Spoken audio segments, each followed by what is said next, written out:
राकेश जी, शुरुआत आपसे कर रही हूं। मैंने कहा कि मोहन भागवत जब जब बोलते हैं अबव द लाइन कम और बिटवीन द लाइंस डिकोड करना ज्यादा जरूरी हो जाता है। तो ये हैं कौन लोग जो देश में अधर्म कर रहे हैं और देश को कैसे ठीक करने की जरूरत है, समझाइए जरा। अपने देश को ठीक करना है, धर्म और अधर्म की लड़ाई चल रही है, अधर्मी कौन? देखिए, मोहन भागवत जी के बयान को सिर्फ राजनीति के आईने में यदि आप देखेंगे तो गलत निष्कर्ष निकलेगा। संघ का राजनीति से अप्रत्यक्ष संबंध है, हम नागरिक हैं, हमारा संबंध रहता है, लेकिन मोहन भागवत जी इस देश की 1000 साल की सभ्यता, पुरानी विरासत से लेकर आगे आने वाली विरासत तक की इतिहास को बताना चाहते हैं। देखिए, इस देश में दो प्रमुख बातें हैं। आज की स्थिति में हिंदू समाज को जिन परिस्थितियों से गुजरना पड़ रहा है, उसमें मैं 3 बातें रेखांकित करना चाहता हूं, जिसमें कोई भी विवेकशील व्यक्ति उसको इंकार नहीं कर सकता। हिंदुओं की जनसंख्या लगातार घटती जा रही है और जहां जहां इसकी जनसंख्या घट रही है वहां पर हिंदुओं की स्थिति बदतर होती जा रही है। आप मुर्शिदाबाद से लेकर आप अररिया तक देख लीजिए, जहां जहां सीमा के क्षेत्र में हिंदुओं की जनसंख्या घटाई जा रही है, घट रही है, चाहे घुसपैठियों के कारण या जनसंख्या वृद्धि के कारण। दूसरी जो सबसे महत्वपूर्ण बात है कि हिंदू समाज के भीतर, यानी कि भारत के भीतर एक यूरोप से प्रभावित लेफ्ट लिबरल का वर्ग है। वह लेफ्ट लिबरल का वर्ग इस देश में किसी भी प्रकार, कभी साउथ नॉर्थ डिवीजन की बात करेगा, कभी वो भाषाई लड़ाई को आगे बढ़ाएगा, कभी वो जातिगत लड़ाई को आगे बढ़ाना चाहेगा, कभी सांप्रदायिकता के आधार पर, तुष्टिकरण के आधार पर मुस्लिम और ईसाई वोट बैंक को एक करना चाहेगा। ये वे लोग हैं जो संविधान की बात करते हैं, ये वे लोग हैं जो संविधान सभा की बहस को बिना पढ़े संविधान की बात करते हैं। मैं पूछना चाहता हूं कि डॉक्टर एस सी मुखर्जी, जो ईसाई पथ के अनुयायी थे और संविधान सभा के वाइस चेयरमैन थे, उन्होंने अल्पसंख्यक के बारे में क्या कहा था? बेगम एजाज रसूल, जो उत्तर प्रदेश से आती थी, मुस्लिम की थी, उन्होंने संविधान सभा में मुसलमानों के बारे में क्या कहा था? तजामुल हुसैन, जो बिहार मुस्लिम लीग के अध्यक्ष थे और संविधान सभा के सदस्य थे, उन्होंने अल्पसंख्यक बहुसंख्यक के बारे में क्या कहा था? जिस संविधान सभा में, मैं इसको पूरा कर लूं, जिस संविधान सभा में अल्पसंख्यक बहुसंख्यक के बारे में अल्पसंख्यक समुदाय के लोगों ने पार्टीशन के बाद एक ऐसी स्थिति पैदा करने की कोशिश की थी जिससे बहुमतवाद और अल्पमतवाद इसकी लड़ाई समाप्त हो जाए, लेकिन नेहरूवादियों ने, वामपंथियों ने उसी औपनिवेशिक दास्ता में जो लड़ाई चलती थी, उपनिवेश अल्पसंख्यक बहुसंख्यक की, उसको जारी रखा। मैं एक सवाल पूछना चाहता हूं, जब यूनिफॉर्म सिविल कोड का प्रश्न आया था, जिसके ऊपर लोकसभा में आचार्य जेबी कृपलानी, जो कांग्रेस के कभी अध्यक्ष होते थे, उन्होंने नेहरू को क्या कहा कि आप एक समुदाय के लिए कानून बना रहे हैं, हिंदू कोड बिल, बाकी समुदाय को छोड़ रहे हैं। जिस कानून को प्रधानमंत्री नरेंद्र मोदी जी को ट्रिपल तलाक के नाम पर बनाना पड़ा, और गरिमा जी आपने डिबेट किया है, ट्रिपल तलाक पर जब हम कानून बना रहे थे तो विपक्ष क्या कह रहा था?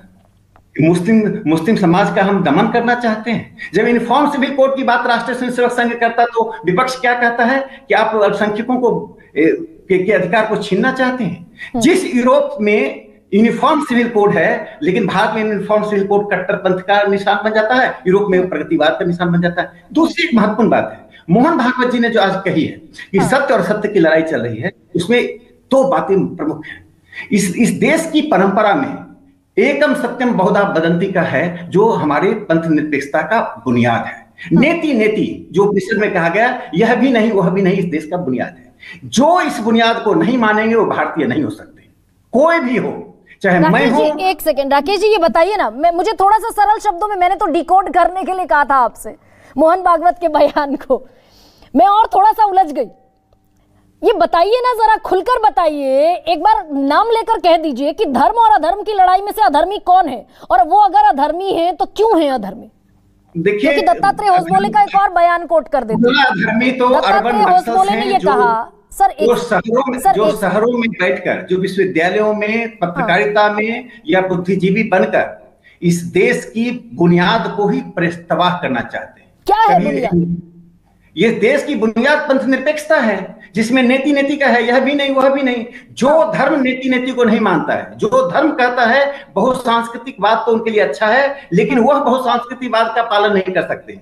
नेति का मतलब होता है तो पंथ निरपेक्षता, अगर जिसकी राकेश जी आप बात कर रहे हैं, दत्तात्रेय होसबोले का बयान है ये 26 अक्टूबर का, हिंदू समाज एकता में नहीं रहेगा तो आजकल की भाषा में कटेंगे तो बटेंगे हो सकता है, यानी कि दत्तात्रेय होस बोले, योगी आदित्यनाथ, हिमंता बिस्वा शर्मा, गिरिराज सिंह, ये जितने भी लोग बयान दे रहे हैं, भाई अगर एक तमाचा कोई मुसलमान मारे तो 100 हिंदू मिलकर 100 तमाचे मारे, सब इकट्ठे होकर 100 तमाचा मारेंगे। दत्तात्रेय जी के बयान को किसी राजनीतिक के बयान से तुलना करना अनुचित होगा, क्योंकि राष्ट्रीय संघ के जो लोग होते हैं वो बयान दूसरे शब्दों में दूसरे अर्थ में देते हैं। लेकिन दत्ता जी ने जो कहा मैं उसको बताना चाहता हूं। आप एक चीज बताइए, जब जब हम जातियों में बटे हैं, चाहे इतिहास देख लें, 400 साल पुराना इतिहास देख लें, 500 साल पुराना इतिहास देख लें, अंग्रेजों के आने का इतिहास देख लें और अब देख लें, बटने का रूप अलग होता है, लेकिन बटने के कारण देश की भूमि कटी है, हिंदू जनसंख्या कटी है। जिस देश में हिंदू जनसंख्या, जिस देश की चौहद्दी में बांग्लादेश और पाकिस्तान था, उस देश की चौहद्दी अलग हो गई और हम 47 को इतनी जल्दी भूल जाए। तो ये जो हम ये राकेश जी, हम जो एक रहेंगे सेफ रहेंगे और एक रहेंगे तो नेक रहेंगे का जो प्रलाप है, मैं इसको प्रलाप शब्द कह रही हूं। अगर ये एक रहेंगे नेक रहेंगे का ये प्रलाप इसलिए है क्योंकि जमीन पर सच्चाई देखिए ना, ओबीसी की बात कहना। अच्छा राकेश जी, संविधान को मानता है संघ क्या? संघ और बीजेपी संविधान को मानते हैं क्या? अगर संविधान, मैंने कहा कि यदि संविधान को कोई इस देश में ईमानदारी से मानता है तो राष्ट्रीय स्वयंसेवक संघ है। तो फिर 16(4) अनुच्छेद जो है, अनुच्छेद 16 क्लॉज 4 ये कहता है संविधान का कि जिन जमातों को इस देश की, जिन वर्गों को सही प्रतिनिधित्व नहीं मिला, मौके नहीं मिले, समता का अधिकार नहीं मिला, उनके लिए विशेष प्रबंध किए जाने चाहिए। तो ओबीसी, एससी और एसटी के लिए अगर जितनी आबादी उतना हक की बात हो रही है, तो ये जात पात में कैसे टूट गया देश? मैं एक सवाल पूछना चाहता हूं, ओबीसी कमीशन को कॉन्स्टिट्यूशनल स्टेटस किसने दिया? हाँ। नेहरू और से लेकर मनमोहन सिंह जी तक कांग्रेस की सरकार थी और ओबीसी कमीशन को संवैधानिक दर्जा देने में क्यों भागते रहे?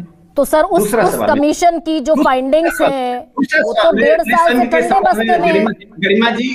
गरिमा जी, एक गंभीर बहस है, मैं एक बात सुन लीजिए सर। एब्सोल्युटली, इसीलिए मैं सम्मान करती हूँ आपका बहुत ज्यादा, इसीलिए ये सवाल पूछ ले रही हूँ कि वो जो कमीशन जिसको हम ये बड़े फक्र के साथ कहते हैं कि संवैधानिक दर्जा दे दिया, उसकी फाइंडिंग पिछले 1.5 साल से ठंडे बस्ते में क्यों?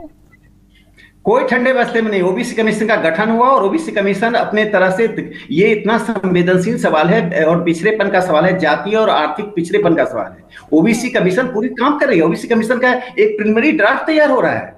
कौन कह रहा है पिछले, ये राहुल गांधी के डिक्शनरी में होगा ठंडे बस्ते में होना। लेकिन जो 2 बातें मैं कहना चाहता हूं, इस देश में कौन सा ऐसा संगठन है जो अस्पृश्यता के खिलाफ सामाजिक सांस्कृतिक स्तर पे काम कर रहा है? अखबारों में लेख लिखना, ठीक है, उसकी अपनी गरिमा है, वो भी हो गया। भाषण देना उसकी उपयोगिता और गरिमा है।